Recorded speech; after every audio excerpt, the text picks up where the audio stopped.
Welcome everyone. Welcome everyone. Welcome everyone to another Ref Brandon and the Todd family YouTube video, wherever you are, whatever you may be doing. Thank you so much for making Ref Brandon and the Todd family a part of your day. We always greatly appreciate it.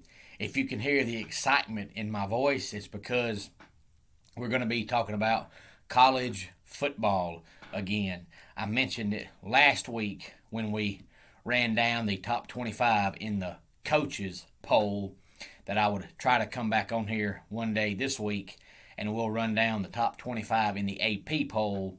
But I was mistaken in the video when I said I thought the AP poll came out on Sunday because it did not come out until Monday. So today, since it is Tuesday and the AP poll came out yesterday, we're going to talk about the AP top 25, and for the most part, with the exception of a couple of teams down toward the bottom of the top 25, it's the same teams, just the order is a little bit different. So if you have any thoughts or comments, please feel free to let me know if you agree with the countdown of the top 25 teams or disagree with it, because just like in the coaches poll, in the AP poll, Alabama is number one. But I've said this before, and I'll say it again. In my personal opinion, I think Alabama is overrated. I know they get this luxury because they're Alabama, and they've won 6 national championships in the past 10 to 12 years. So when you're that dominant, you get the benefit of the doubt. But in my personal opinion, if you actually watch them and do the rankings and do the voting based on a team's talent, not what they did last year, what they did 10 years ago, but what they're going to do this year, in my personal opinion, Alabama's overrated. I'm still not convinced that Bryce Young is going to be the quarterback all year long, but they don't have the running back depth they normally have. They don't have the wide receiver depth they normally have. They don't have the great tight end like they normally have. They don't have the great physical offensive line they normally have, and we all know that Bill O'Brien is not that good of a coordinator. So maybe I'm wrong, but I think Alabama is overrated. Number 2 is Oklahoma. Number 3 is Clemson. 4 is Ohio State, and 5 is Georgia. So it's the same exact top 5 as the coaches poll. The only difference is in the coaches poll you had Clemson 2, Oklahoma 3, and in the AP poll you got Oklahoma 2 and Clemson 3. 6 through 10's Texas A&M, Iowa State, Cincinnati, Notre Dame, and North Carolina. And just like the top 5, that is the same 6 through 10 as the coaches poll, just a little bit different in the order. But other than that, same 5 teams. 11, Oregon. 12, Wisconsin. 13, Florida. 14, Miami. And 15 is the USC Trojans. And 16 through 20 is LSU. 17 is Indiana. 18, Iowa. 19, Penn State. And 20 is the Huskies of Washington. And 21 through 25 is Texas, Coastal Carolina, Louisiana, Utah, and Arizona State. Now, before I give my thoughts on the rankings, I want to quickly say, because I told him I would do this, I want to send a quick shout out to my man Thomas. He has subscribed to the channel all the way out in Las Vegas. I found him through the power of social media. He's a huge sports fan and a huge wrestling fan. So Thomas, all the way out in Las Vegas, thank you for subscribing, and I hope you thoroughly enjoy the videos, and I appreciate you subscribing. Now, as far as my thoughts on the poll, just like the coaches poll, it really doesn't mean a whole lot to me. Like I said yesterday in my Braves video, if you watched it, all these polls is something to give us to talk about until the season starts. Because like I said last week when we did the coaches poll, there's usually 4 to 5 teams, somewhere between 15 and 25, that end up not being ranked. And then there's usually a team somewhere between 11 and 20 that ends up being a lot better than we expected. And then there's normally a team in the top 10 that ends up not being near as good as we expected. But it gives us something to talk about until the season starts, which is also now while we have a week 0 in college football that only has 4, 5, maybe 6 games, because that makes the season start 1 week earlier since we crave college football so much. But of course, some of these teams play in week 1.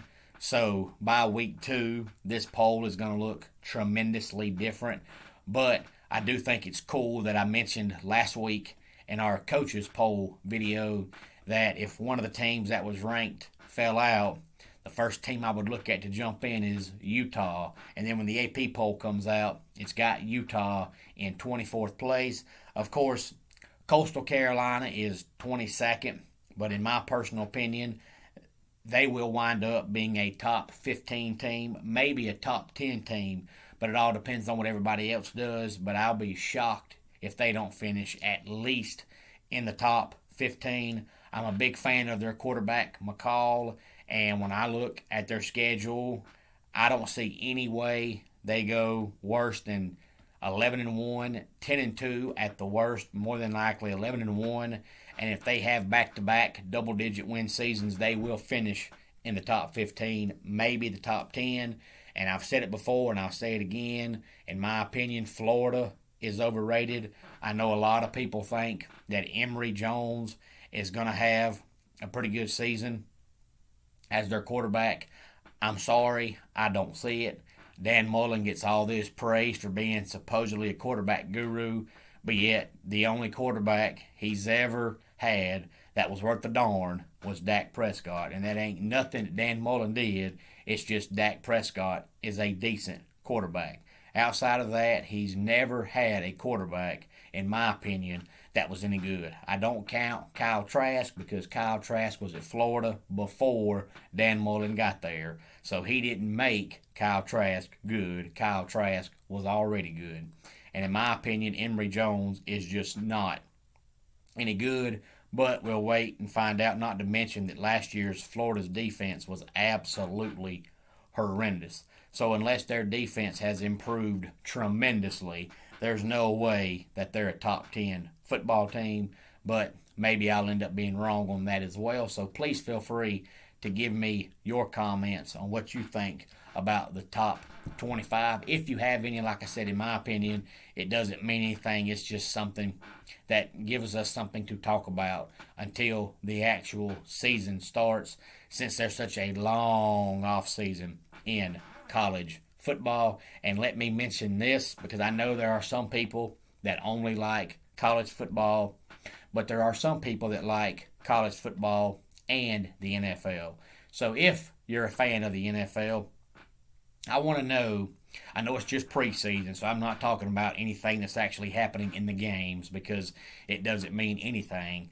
I'm just talking about some of the penalties that are again being called for players getting penalized for their celebrations after their touchdowns.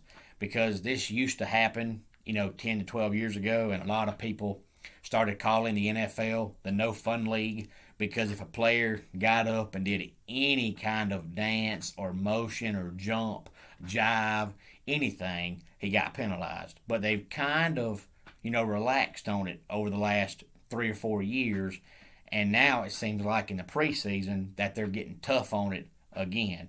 Now you're seeing guys get penalized for doing a fist pump, guys getting penalized for giving the peace sign. And I'm sorry, but none of those things should be offensive to anybody.